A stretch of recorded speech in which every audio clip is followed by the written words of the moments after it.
कोई ना होंदा। मैं अगे भी कहता रहना, पुत्र जिन्ना भी पढ़ जाए बेटा बेटा होंदा, बाप जिन्ना भी अनपढ़ होवे बाप बाप होंदा।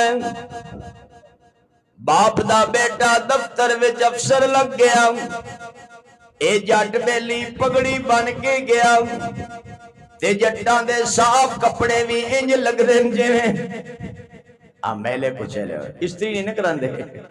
हुण माशाअल्लाह इस्त्री खड़कने बंदे कपड़े पांदे, खड़कने इंज इंज करो ना टक टक टक दी आवाज आंदी।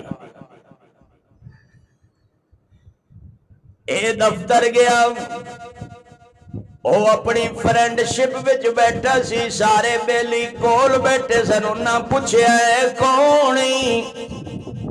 उन्हें कहा मेरे घर दा मुलाजिम है। ते बाबे बावें उम्र दे ज्यादा हो जा रहे, इन्हां दे कन्नां दी सुनन वाली स्पीड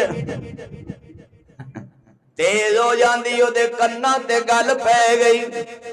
ओ करीब आया, उन्हें क्या उल्लू दिया पटिया हुण कहना है ए साडे घर दा मुलाजिम है, मैं तेरी मां दा घर वाला वां, मैं तेरा बाप वां।